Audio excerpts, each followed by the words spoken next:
Hola, en el video de hoy les hablaremos sobre el tema de los procesos electorales en Estados Unidos, Canadá y México. Para empezar, debemos aclarar que los procesos electorales son el pilar fundamental en la democracia de Norteamérica. Dentro de este video exploraremos los mecanismos que rigen las elecciones, así como también el cómo funcionan estos procesos electorales en los países de México, Estados Unidos y Canadá. Recorreremos también las etapas del ciclo electoral, pasando por los diferentes métodos de votación y el papel de los partidos políticos. Nuestro objetivo es brindar al público una visión integral y objetiva sobre la importancia de las elecciones para consolidar y fortalecer los sistemas democráticos en esta región. A través de este video resaltaremos los desafíos y oportunidades que enfrentan los ciudadanos al ejercer su derecho al voto, con la finalidad de generar mayor conciencia sobre el valor de la participación electoral. Yo les hablaré del sistema que se tiene en Estados Unidos para sus procesos electorales, así como también de los requisitos que se deben cumplir para poder ejercer el derecho a las elecciones. Ahora, para poder votar en las elecciones federales, estatales y locales en Estados Unidos, se deben cumplir con los siguientes requisitos. Primero, ser ciudadano estadounidense. El segundo, cumplir con los requisitos de residencia dentro de un estado. El tercero es tener 18 años o cumplirlos el día de las elecciones. El cuarto, estar inscritos para poder votar antes de la fecha límite del registro en su estado. Y como dato, cabe destacar que Dakota del Norte es el único estado que no requiere un registro previo para votar. Ahora les comentaré sobre cómo el proceso electoral en los Estados Unidos consta de varias etapas clave, como son las siguientes. La primera, primarias y asambleas. El proceso comienza con las primarias y asambleas de cada partido político. En esta fase, los votantes de cada partido eligen a sus candidatos presidenciales. Los partidos celebran elecciones primarias en los diferentes estados, donde los ciudadanos votan por sus preferencias. Además, algunos partidos también realizan asambleas o convenciones estatales para seleccionar a sus candidatos. La segunda es convenciones nacionales. Luego de las primarias y asambleas, cada partido político celebra una convención nacional. En estas convenciones, el partido nomina oficialmente a su candidato presidencial y aprueba su plataforma política. Y la tercera son las elecciones generales. Una vez que los candidatos de los partidos han sido seleccionados, se celebran las elecciones generales. En esta etapa, los ciudadanos estadounidenses votan directamente por el presidente y el vicepresidente de su preferencia. Sin embargo, el ganador de las elecciones no es necesariamente el que obtiene la mayoría de los votos populares, sino que el que gana la mayoría de los votos electorales.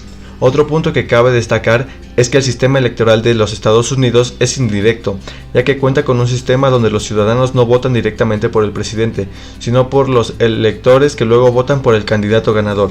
También, el número de electores que tiene cada estado está determinado por su población, lo cual puede dar un peso desproporcionado a algunos estados en comparación de otros. Estados Unidos y su sistema electoral. En Estados Unidos, las elecciones legislativas se llevan a cabo cada 2 años. Durante estas elecciones, los votantes eligen a los representantes de su estado en el Congreso, que incluye la Cámara de Representantes y el Senado. Los miembros de la Cámara de Representantes cumplen mandatos de 2 años, mientras que los senadores cumplen mandatos de 6. Un tercio de los senadores son elegidos durante las elecciones de mitad de mandato, como durante las elecciones presidenciales. En las elecciones legislativas, los votantes eligen a un tercio de los senadores y a los 435 miembros de la Cámara de Representantes. Estas elecciones se celebran cada 2 años con las Midterm Elections, que se realiza justo en medio de 2 elecciones presidenciales, a diferencia de las elecciones presidenciales, donde se utiliza el colegio electoral para decidir quién será el próximo presidente. En las elecciones legislativas se emplea el voto directo de los ciudadanos de un estado para elegir a los ganadores. Los senadores cumplen mandatos de 6 años y un tercio de los senadores son elegidos durante las elecciones de mitad de mandato como durante las elecciones presidenciales. En cuanto al colegio electoral, en las elecciones para presidente y vicepresidente, el resultado no depende directamente del voto ciudadano. Los ganadores son determinados por el voto de los electores, que forman parte del proceso del colegio electoral.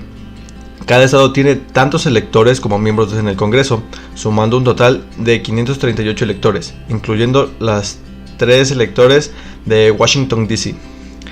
El sistema del colegio electoral ha sido un objeto de debate en Estados Unidos, ya que algunos críticos argumentan que priva de sus derechos a millones de ciudadanos y otorga un peso desproporcionado a los votantes en los estados rurales, menos poblados en comparación con los más poblados.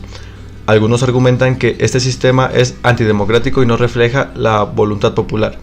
Por otro lado, los defensores del colegio electoral argumentan que este sistema ayuda a mantener un equilibrio entre los intereses de los estados más grandes y los más pequeños, evitando que unos pocos estados con gran población dominen el proceso electoral. Además, el sistema del colegio electoral ha sido criticado por su complejidad y la posibilidad en que un candidato que recibe menos votos populares pueda ganar las elecciones presidenciales, como ha ocurrido en algunas ocasiones en la historia reciente de Estados Unidos.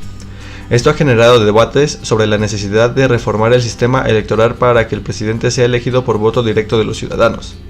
A pesar de esas críticas, el colegio electoral sigue siendo un pilar fundamental del proceso electoral estadounidense, y cualquier reforma significativa requeriría una enmendadura en la Constitución, lo cual es un proceso difícil y poco probable en el clima político actual. El sistema electoral de Estados Unidos, si bien ha sido objeto de debates y críticas, sigue siendo el marco legal y constitucional que rige las elecciones nacionales del país. Canadá es una monarquía parlamentaria federal que se rige por los principios de la Ley Constitucional de 1982. Esto significa que Canadá es ambas, una monarquía y una democracia. Los ciudadanos canadienses votan para elegir candidatos políticos que los representen en el gobierno. Existen 3 niveles de gobierno donde los canadienses pueden votar en elecciones democráticas. Municipal, al cual abarca villa, pueblo o ciudades. Provincial o territorial, el cual abarca provincia o territorio. Federal, que abarca toda la República Nacional. Pero primero, ¿quiénes pueden votar?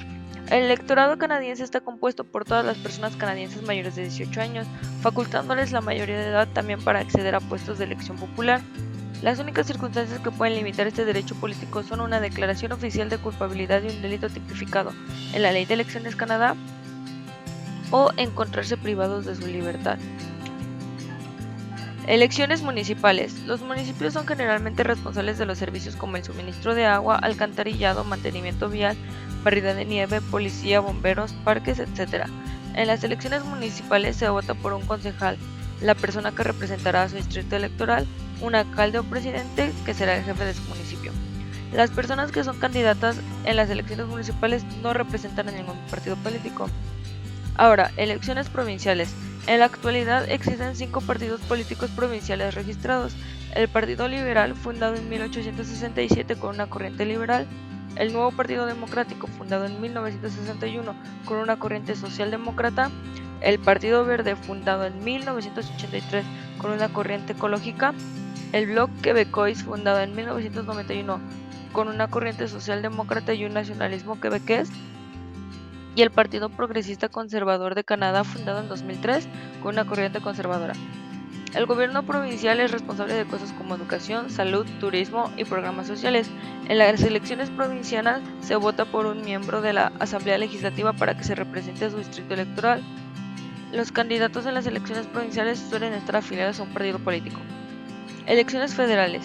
El gobierno federal de Canadá es responsable de las cosas que afectan a todo el país, tales como el sistema impositivo, la ciudadanía e inmigración, la defensa nacional, las relaciones exteriores y comerciales con otros países. En las elecciones federales se vota por un miembro del Parlamento que representa a su distrito electoral en la Cámara de los Comunes de Canadá. Los distritos electorales federales también se conocen como circunscripciones o ridings. Los candidatos usualmente pertenecen a un partido político. Lo siguiente a abarcar es el poder ejecutivo canadiense basado en el sistema político del modelo de Westminster, que divide el gobierno en 3 cabezas que conforman el parlamentario canadiense. Primero tenemos el jefe de estado, es el monarca del Reino Unido, que en Canadá es representado por el gobernador general, en cada una de las provincias por un gobernador provincial. Este representa a la reina, teniendo una función meramente formal, ya que no posee atribuciones políticas reales y actúa como el líder estatal, el cual gobierna a través del gabinete encabezado por el primer ministro y tiene un mandato prorrogable de 5 años. Después tenemos al primer ministro, que es el líder del partido que cuenta con la mayoría de la Cámara Baja del Parlamento. En otras palabras, es el jerarca y tiene la autoridad para gobernar el país bajo la supervisión del mandato. Entre esa autoridad pueden nombrar a los miembros del gabinete, mientras que el líder de la oposición a su majestad es el dirigente del principal partido de oposición y tácitamente su candidato para la jefatura de gobierno rumbo a los comicios generales más próximos. El primer ministro nombra con toda libertad a los miembros del gabinete, control absoluto de todos los actos del gobierno. Como tercera cabeza tenemos a los miembros del gabinete parlamentario canadiense, que están formados por 2 cámaras.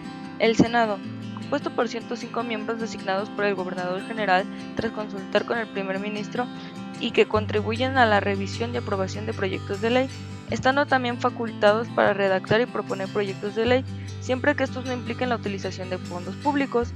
Por otra parte, la Cámara de los Comunes, compuesta por 338 representantes elegidos de forma democrática y proporcional a la población de cada provincia, cuyas funciones principales son elegir al primer ministro, elaborar y votar proyectos de ley